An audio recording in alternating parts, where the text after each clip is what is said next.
Good morning, everyone, and thank you all for being with us. Wow, welcome. We are so excited for the support of the Protect Act here today. And let's get right at it. We thank you for your patience. Without further ado, we'd like to introduce Senator Pam Helming.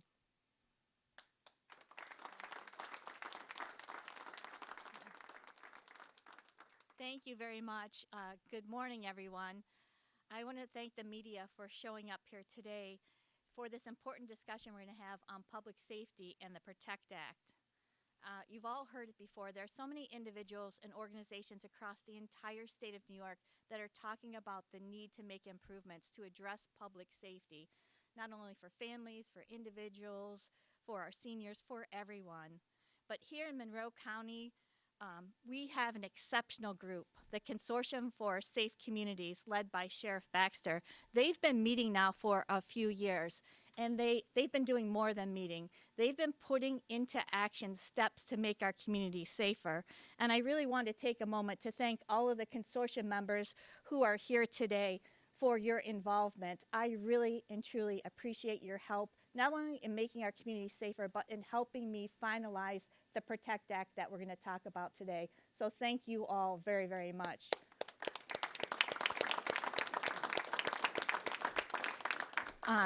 Here with us today as well are several of our local elected officials, our county officials, several of my state legislative colleagues, including Assembly members Bailey, Jensen, and Mankdalo. We have several of our district attorneys and sheriffs and many, many members of law enforcement from across several counties. I do want to introduce quickly the district attorneys and sheriffs who are here. We have, of course, Sheriff Baxter from Monroe County. We have District Attorney Jim Ritz and Sheriff Serencione from Ontario County, DA Christine Callahan and Sheriff Milby from Wayne County, and from Livingston County, we have Chief Deputy Dan Rittenhouse. And to all of you, I want to thank all of you for the incredible work that you do every single day. It is so important, and it is driving change that we need. So thank you all. So again, we're here to talk about the Protect Act, legislation that was developed and introduced with the help of many of the people who are here today.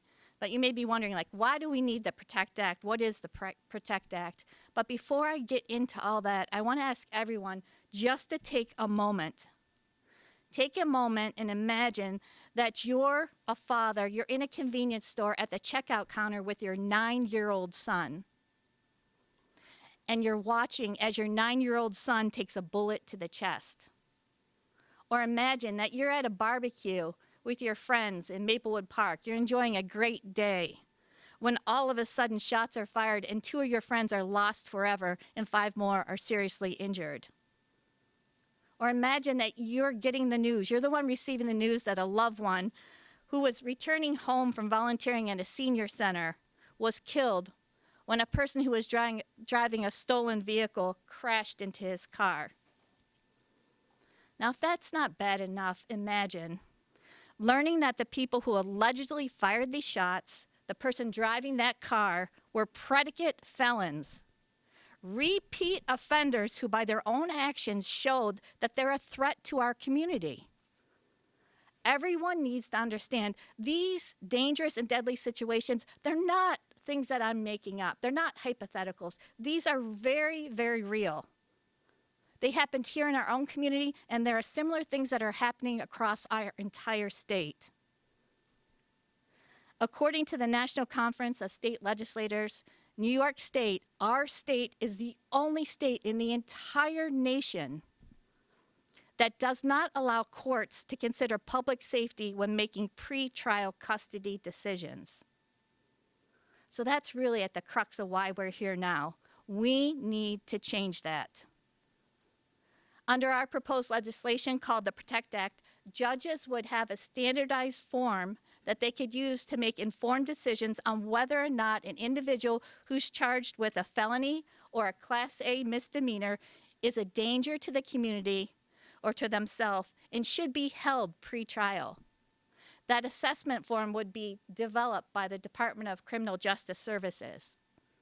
With regard to repeat offenders under the PROTECT Act, repeat offenders who are arrested for new Class A misdemeanors or felonies while on pretrial release would be required to remain in custody unless a judge determines that the risk to reoffend has been mitigated. For individuals with serious mental illness, the PROTECT Act encourages the courts to utilize our existing statutes to make sure that the accused receives the help that they need. Now, I want to make two important points. These are points that were important to many of the people in the consortium.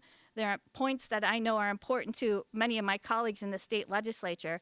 And the first is using the standardized assessment tool allows the courts to make decisions regarding pretrial custody that are unrelated to a person's ability to afford bail. That's very important.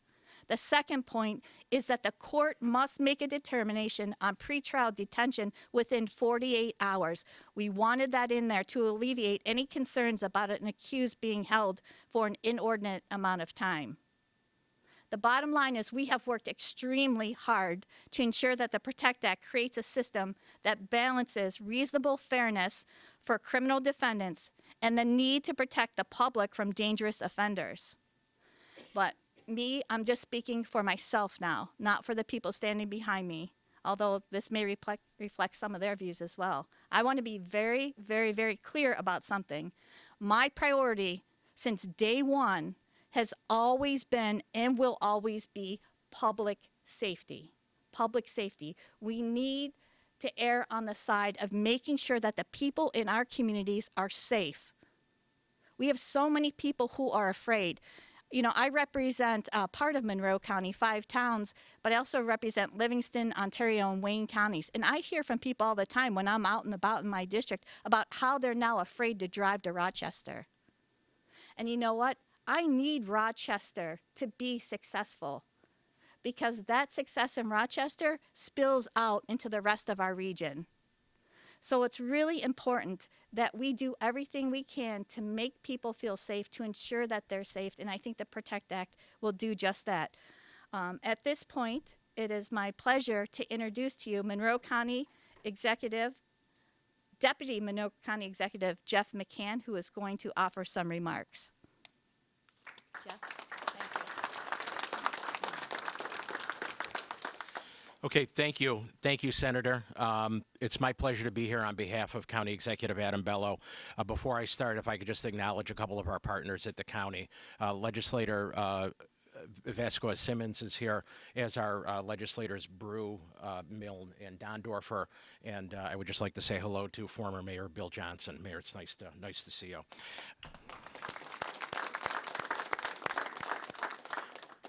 And again, obviously, thank you to the sheriff for his leadership role in terms of speaking out on important issues of public safety.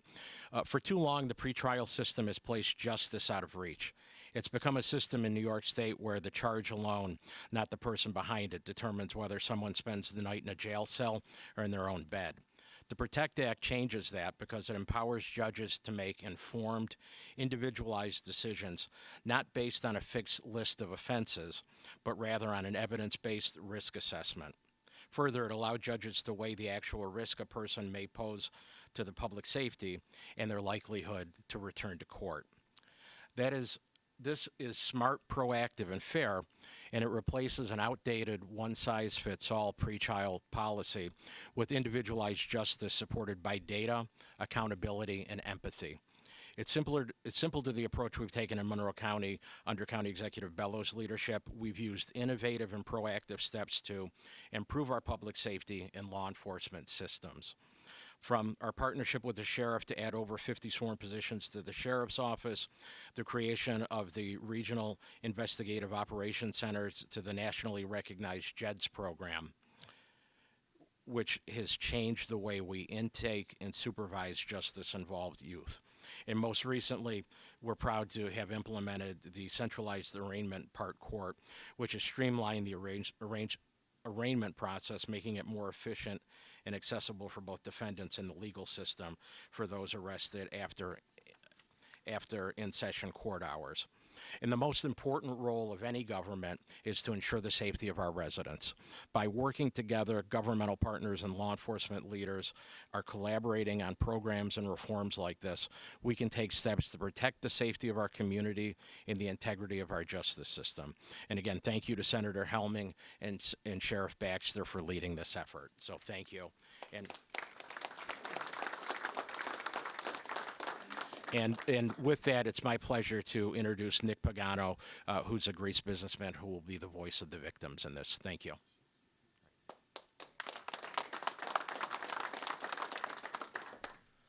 Again, thank you all for being here for this important piece of legislation.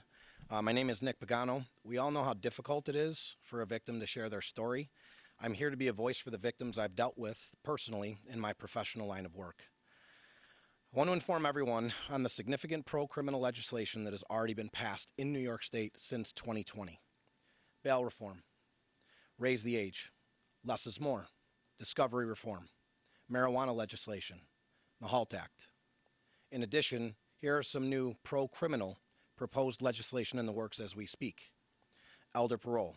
This bill would require parole consideration at 55 years old, after 15 years served, regardless of the nature of the crime or the individual's behavior while incarcerated. Fair and Timely Parole Act. This bill would entitle incarcerated individuals to parole unless the parole board can prove they pose a current unreasonable risk of committing a crime. Earned Time Act. This proposal would require good behavior to be granted automatically unless officials can prove it should be revoked. Juvenile Interrogation Bill.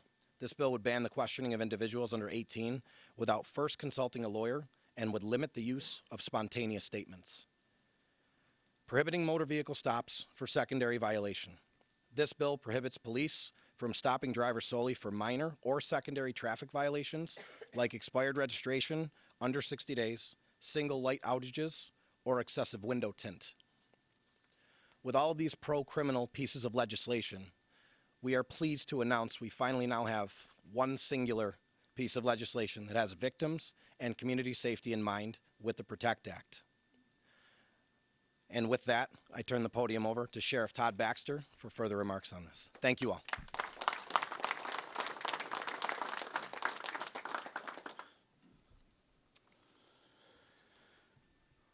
This is an exciting day that we've been working on for a couple years now, and my thanks to the speakers here, the Senator, Deputy County Executive Jeff McCann, and Nick Pagano, a business owner from the town of Greece. We got to acknowledge that this is a bipartisan bill. We got to acknowledge this is what the people are looking for. They're looking for us to come together as a community, different stakeholders in the community, not just law enforcement, asking for common sense legislation that will fill the gaps of the reforms that were necessary. We've said that a million times, but have shortcomings in them. And this is an opportunity to fix some of those shortcomings with a bipartisan bill that fills the middle of the road and helps us out in public safety. We're joined, and we got to acknowledge that these folks and hundreds behind them across New York State with this Consortium for Safe Community stand with us to say we can do this in a bipartisan, antagonizing way. This does not have to be the bookends of criminal justice. This could be the middle of the road, common sense, and take it through the legislative process where it belongs with debate on the floor and see what comes out the other end, that it can at least fill in some of the gaps that our public safety officials, in particular our police officers, are begging for, literally begging for. This is the moment we've been asking for years, and we're asking for support. I got to recognize several people. We're going to miss a ton, but Judy Gifford Tosh walked in. Kaylee's mom, Kaylee Ann Polton.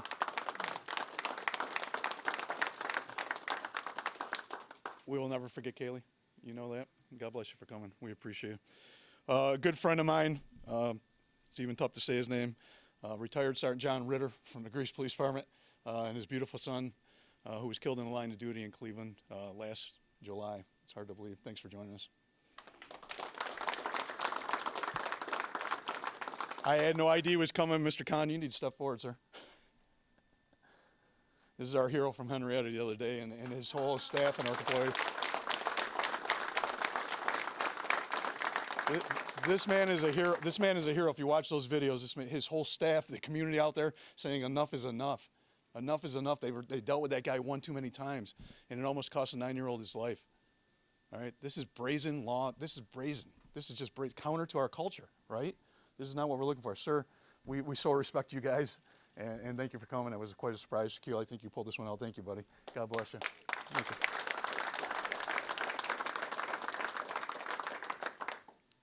And there's tons of silent supporters behind the scenes, believe it or not. Some could not make it today. Some chose not to make it today. They get nervous when they're talking about things like this. We are trying to be so overt about not being political with this that it's almost over the top. Like, look, this is bipartisan. We're trying to get as many Democrats, Republicans, conservatives, liberals to say, support cops, support the victims of crime. This will do that while protecting the tenets of the reform. You can do both. This bill introduces the risk assessment tool. As the senator said, we are the only state that doesn't have some type of risk assessment that a judge can look at and say, this person's currently a risk to public safety. Let's detain them long enough to intervene in that risk, do a risk mitigation, and then get them back out the doors if that's what the judge deems necessary. We cannot consider risk. Currently, we have about 20 people incarcerated in Monroe County Jail that are being held on federal gun charges because they do have a risk assessment tool that we can take advantage of. That does not make sense. Why are we not using state law to take care of state problems? It will also allow us to consider the dangerousness, but also prevent pretrial release of repeat offenders. The idea there is if someone's out already on pretrial and they commit an A misdemeanor or felony, that there will be a presumption of remanding them to jail, and then go through the process of risk management until we can determine they're safe to go back into our community, because they're repeating their offense over and over.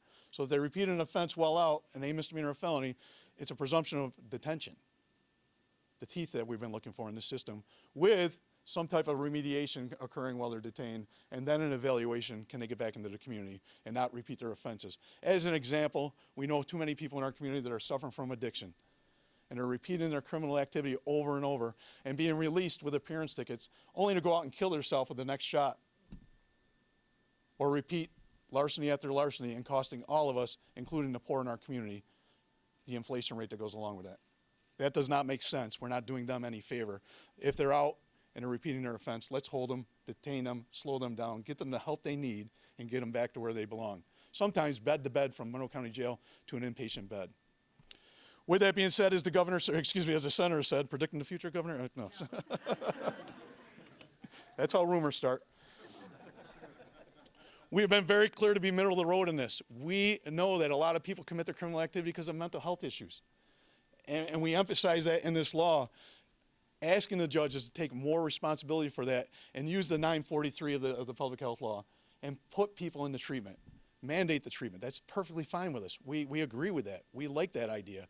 If they're in and they're stopped and taken into custody and it's a mental health issue, we look taking advantage of the 943 and taking them with a mental hygiene arrest and taking them to the local hospital and getting them to treatment as some of our care providers, and using our BHAC unit at the old St. Mary's Hospital just down the road, diverting them out of the Monroe County Jail or any other jail these guys represent. That's the right thing to do. That's embedded in this law. This is middle of the road legislation. This is bipartisan legislation that I think we all can agree on, unless you're on some kind of fringe right now that just wants to fight with everybody. This is middle of the road legislation. If we look at just the one poster board behind me, we look at this case. This is one of hundreds of examples. We just chose this one. If you want, I can get you 100 more of these. This is a repeat offender that started criminal activity that we know about in March of 2020. Stole 2 vehicles, arrested. April, broke into a local pawn auto shop, stealing keys of vehicles. April of 2020, same month, kicked open an apartment door and stole a TV. May of 2020, caught stealing a vehicle. Drove at officers trying to avoid arrest. If this isn't already a repeat offender and a dangerous person, I don't know what we're going to define them as. There's hundreds of these guys running around with no checks and balances in our system right now. And the list goes on and on. Till finally, April 20 through February 2025, the bottom, we've accumulated 15 arrests. Think about the man hours, the manpower, the tax dollars being spent on one individual. He's accumulated 13 felonies. So if he is out of control because he just wants to be a brazen criminal, he's got 13 felonies. Shame on him. But if he has some kind of underlying issue, did we stop and intervene somewhere in the middle of this path to cut him off from his dangerous behavior that's also endangering himself? This is what we're asking for. Let's stop this criminality and maybe help this guy so we don't have all the other victims. These are only the cases that we caught him in. These are only the cases that we caught him in. Any reasonable person says he's committing a whole lot more crimes than these ones, and we just didn't catch him. We got to slow this down. We've been asking for a middle-of-the-road, common-sense bill. We so appreciate the center for stepping up to the plate and helping us write this bill. We have bipartisan support on this. You can see by this group up here. I don't think anybody can say Democrat, Republican up here. They say community members wanting help, and now we got a chance to do the help. This is what our community is demanding. The polls show people are frustrated with crime. The polls show that people want bipartisan legislation and people to work together for public safety. We can dig our heels in other issues. This should not be political. And I ask for your support on this. We're going to keep on pushing this bill all the way down the I-90 corridor. We're going down I-87 to Manhattan. We're coming. Get ready to support this bill. I mentioned this bill the other day to someone in Albany. They said, I don't know if it's got enough legs. I said, we'll get it the legs. We'll get it the legs. That's our job. So we're starting that process right now, and we so appreciate it. I'm going to turn the podium back over to the center, and of course we'll answer any questions you might have. Senator.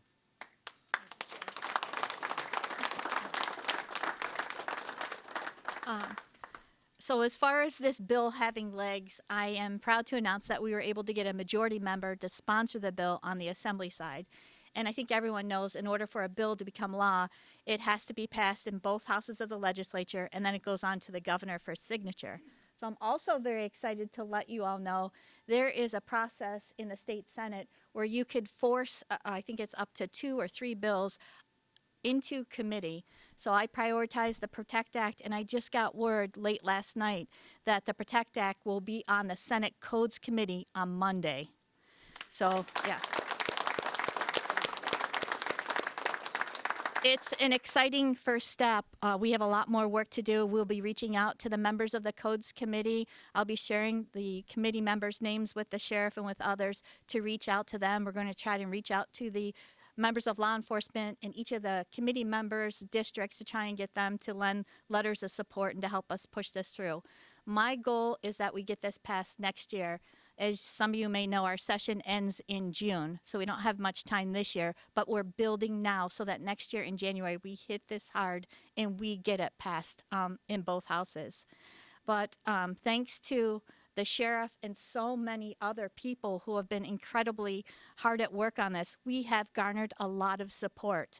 So this legislation has secured the support of the New York State Sheriff's Association, of course the Monroe County Consortium for Safe Communities, the Finger Lakes Region Consortium for Safe Communities, the Niagara Region Consortium for Safe Communities, Central New York Region Consortium for Safe Communities, Erie County Consortium for Safe Communities, Lifespan of Greater Rochester, and the Monroe County Association of Police Chiefs.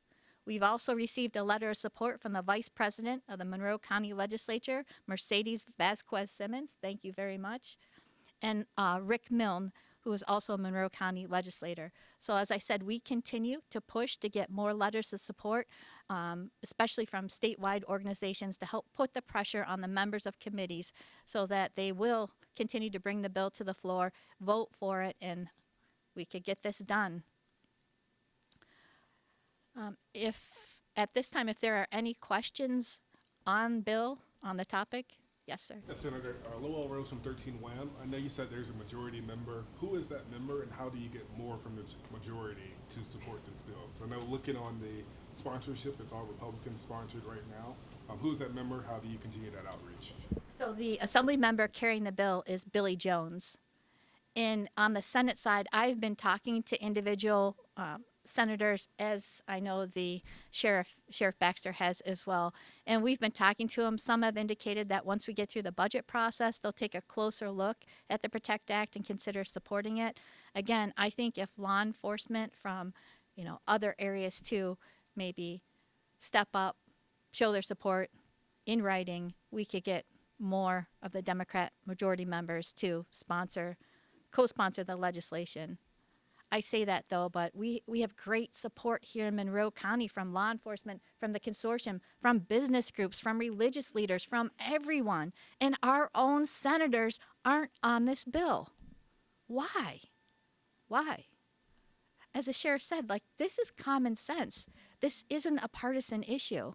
We need to get it done.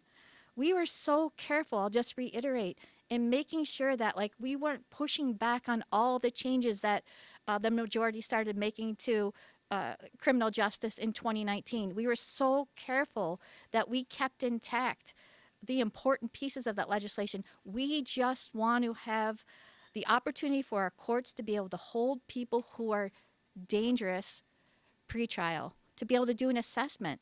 And as the sheriff mentioned, assessments are used at the federal level. I also believe that they may be used by probation. Is there the Compass software system? It's an assessment tool. So this isn't something that's new or different than already is being done. And many, many states in the nation use assessment tools. So yes, we'll continue to put the pressure on. We'll continue to hold events like this to raise awareness and to educate people about the importance of the PROTECT Act. Senator, you talked about these standardized assessments. Can you give us an example? What would be on that assessment? The assessment would be developed by the Department of Criminal Justice Services, and it would take into consideration there's so much information in your bill packet. It would take into consideration the person's criminal history with an emphasis on previous convictions for violent felonies, escape, bail jumping, witness tampering, etc. The principal's history or use, or possession of firearms or access to deadly weapons or dangerous instruments, a history of threats or intimidation to witnesses, association with criminal street gangs, and it would also, and I think this is important to mention, it also takes into consideration what the accused has to say about his or her actions. So it's pretty comprehensive, but again, the details of that would be worked out by the Department of Criminal Justice Services. And there are many models for them to use, as I said, because this is something that's used in many other states in our nation. Senator, you and the sheriff had said this has been a number of years in the works, right? How do you make sure that this legislation is all-encompassing, given the evolution of crime that we've seen, especially in the last couple of years, making sure that, this document is up to speed to cover a range of crimes? Yeah, great question, and I'm glad you asked it. I think just looking at the people who are represented here, we have the district attorneys, we have members of law enforcement, we've talked to judges as well and people who work in the court system, and this is what we came up for. This is the top priority. It's to be able to hold those repeat offenders who are posing challenges within our communities. Sheriff, I don't know if you want to add anything to that? Yeah, I think we've seen so many cases in crime. It's, everybody wants to throw data on crime. Data up, data down is always like a good argument. Although no one argues or supports when it's going up, no one says I'm responsible for going up, but everybody wants to say they're responsible for going down. I think the fact that we detained in the Monroe County Jail, and I don't know about the other jails, but in the Monroe County Jail, we detained over 120 people on federal gun charges using the dangerous standard for federal gun charges. And you look at the number of shootings going down, thank God, by a good percentage in the city of Rochester. I think just locking up known gunslingers from Rochester for a few days is probably having a cause and effect on that. So we're trying to fill that gap. Can we be more agile with our criminal justice as opposed to waking up a federal magistrate, a member of the ATF, and other people from federal government at 3 o'clock in the morning when we grab a young person with a gun? We can actually do it with the system that's already in place in the New York State system. So we're just trying to fill those gaps. Crime is always going to evolve. Just a few years ago we were talking about catalytic converters, off the charts. And if it wasn't for the 3 precious metals in the catalytic converter tanking in value, we'd still be talking about catalytic converters to this day. We had no way to address that. We sent out videos of people ripping them off in 30 seconds underneath cars, and I can name a whole family here in Monroe County that just destroyed us here in Monroe County. And we arrested them over and over and over, and we could not stop that guy and the family from repeating that offense over and over. Crime's always going to evolve. We just don't have a system in place when we start investigating and apprehending. There's no way to stop these people from continuing their actions. Whether they're brazen or addicted or whatever the reason is, we don't even have the courtesy to grab a young kid and say, why are you carrying a gun? Before we give them an appearance ticket. Why are you carrying a gun? What do you need? We don't go to mom's house and say, how can we help? You got to be scared to death. Your kid's carrying a gun. You just got arrested. What's going on? How can we, from government, help you? How can our pastors help you? How can our law enforcement professionals help you? We don't even have the courtesy to do that when we issue a kid appearance tickets when he's carrying a gun. And about 50% of the people that carry illegal guns in this county get an appearance ticket or low bail. We ain't doing anybody any service. We're just trying to fill those gaps, right? And keep the tenants. We've all said, we want to keep the tenants of the reform. We agree. We don't want to be us versus them in this thing. I would just comment again, too, that The assessment has to be completed by the courts within 48 hours. And what I've heard from law enforcement is sometimes just that ability to be able to keep them for 48 hours allows them, like if the person needs services, whether it's rehab services, mental health services, that gives them enough time to connect the accused with the services that they need. So I think it's a win for the community, and it's helpful in many instances to those who have been accused of committing a crime. Sure.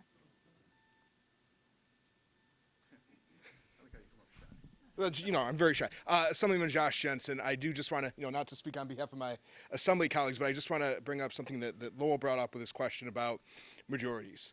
As I'm sure a lot of people know, and I want to commend the senator and the sheriff and all the members of the consortium for fighting for this, but we don't have a state budget.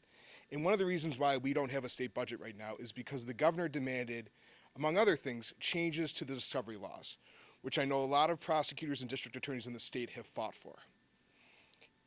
If the governor has shown the leadership to try to push for those type of public safety reforms, my belief is that there are at least 76 votes for legislation such as this in the Assembly. My guess is there's probably the same amount of majority support amongst the entire body in the Senate. If the governor was truly and continually supportive of public safety, she should demand that legislative leaders before the end of session in June put this legislation on the floor of both the Senate and the Assembly and demand a straight up and down vote. Partisanship shouldn't rule the day. If we care about ensuring the safety of all New Yorkers, specifically here in Monroe County and the Finger Lakes, it shouldn't matter who has to vote for this to pass it, but just that we do the right thing, we do the common sense thing, and we support Senator Helming's bill. Has there been outreach to the governor's office? And if so, what has been the response? No response. I've met with the governor's office on a number of criminal justice issues. We've held press conferences on other bills that I've introduced, and we have great meetings. They seem productive, but then it goes silent. Yeah, I've personally reached out to the governor's office. I had a great conversation with the director of public safety, if you will, and it was cordial. It was definitely we're interested. We need to see if we can get this across the finish line. We need to see how it's supported. It wasn't a no, that's for sure. I can tell you that right now. The governor's office was definitely interested in the bill, responded to my acknowledgement of it, and we had a conversation on it, which is exactly what we're asking for. Let's have conversations on these things. And it wasn't a no way, never. It was, let's see if we can get some things going here. And also, she's working on discovery right now, which we are all a huge fan of, I think. If you talk to any of the district attorneys, we talk about bail reform. Talk to them about discovery, and hundreds and hundreds of cases are losing just because they can't keep up with the pace under discovery laws. I appreciate the governor's knocking out of the ballpark right now in my world. She's fighting, holding up the state budget to get these guys some help and get those victims, mostly domestic violence victims, some support they need, because these cases are keep on getting dropped. The numbers are out there on discovery. So again, I thought it was a great conversation. I thought it was very cordial, and I thought there's definitely not a no. It was like, let's see where this goes. Let's continue the conversation, which is exactly what we're all begging for, a conversation. Off of that briefly, I don't know if one of the district attorneys would be willing to quickly comment just on the court side of things, how this would be evaluated.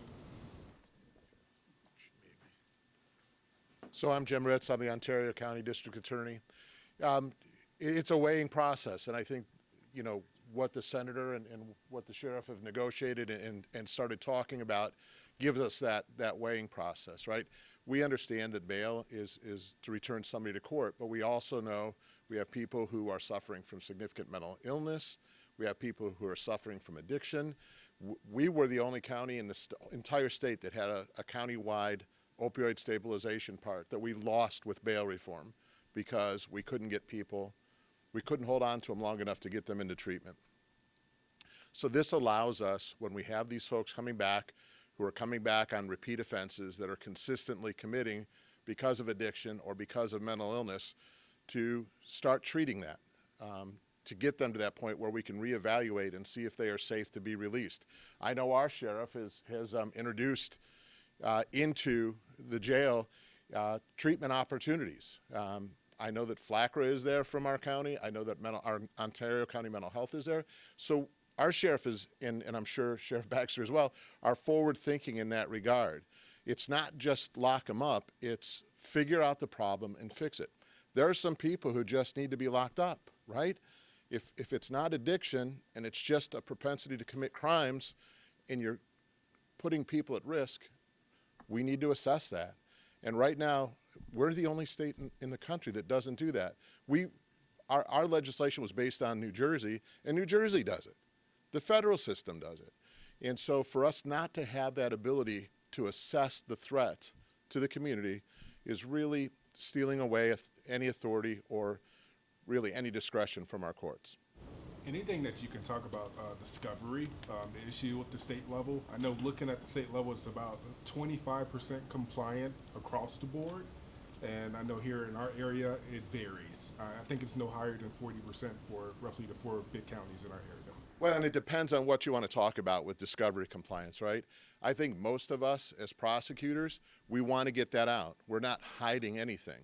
It's making sure we're collecting it, making sure we know what everything is, working with our law enforcement partners to make sure that we're getting everything in.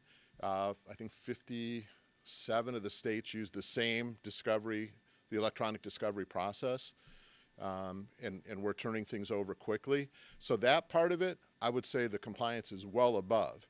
It's when you get to the filing of these certificates of compliance, and quite frankly, the litigation on those that is repeated time and time and time again. It's the ability of, the defense bar to sit back and say, I didn't have it. Well, you had it, you just didn't access it. And we're seeing that time and again. And the amount of time and effort we're spending litigating on the same case, the same issue, is just devastating. It's crushing us. I'm sure District Attorney Callahan would agree. It's not just getting it; it's litigating and continually litigating this, and being able to do it. So I would say the compliance as it relates to turning over discovery is way higher. It's when you get to those, 10 hours to do a certificate of compliance. It's figuring out what everything is. Those are the backbreaking part of the discovery reform that I don't think was contemplated, because really it didn't talk to the people who are doing the job every day. Cases with DAs, and not just for you, but any DA, would you say, is there a case where you potentially lose because you didn't meet that threshold that the state is setting? Oh, absolutely. Absolutely. It happens in every county, and it's one of those things. It's a frustration. It's doing everything we can. There are some courts that look at this as an absolute compliance. They're not looking at what the due diligence is. The standard that we have to apply is, did we exercise due diligence? Were we acting in good faith? There are things we miss. There are absolutely courts that are dismissing cases because you miss a Post-it note, literally a Post-it note that has been turned into a part of a report. And courts are dismissing because you don't have the Post-it note because it got destroyed. So yeah, we are seeing that. And I think that's one of the things the governor has been really proactive about changing is, is there a functional equivalent of what was lost? Was there due diligence? Actually defining what due diligence is. There are a lot of things that are proposed in the legislation that we haven't necessarily seen yet as DAs, but we know that there's language that's, the idea is to lessen that a little bit and to shift from this, all-encompassing, you have to turn over everything, to, is there prejudice? Is there some result to the defense in doing it? So we're excited to see what the proposed legislation is, and certainly, again, we're not hiding anything. We just need to have a balance. I think the goal is to make sure that what is required is relevant information. Because can you imagine being a district attorney or someone else who has to go to a victim or a victim's family and tell them, hey, the case has been thrown out. I don't know what the technical terminology is, but it's basically been tossed because we couldn't produce a sticky note or we couldn't produce a phone number that someone asked for. So we need to make sure that we're focused on relevant information that's important to the case. And it'll be interesting, like it's hard to comment on what will be in the budget because I think, as everyone knows by now, we have nothing in writing. We have nothing. So to comment we can all hope that there will be language, meaningful language on discovery in the budget. Hopefully we'll see something next week. Is discovery sort of a part of the problem that we have here? Discovery is separate than the PROTECT Act. So discovery is a sharing of information, and the PROTECT Act gives the courts the ability to hold someone pre-trial based on whether or not they're a danger to themselves, to another person, or to the community. So a little bit different. Yeah. Are there any other questions off topic? No? Well, again, I thank you all for being here. Thank you.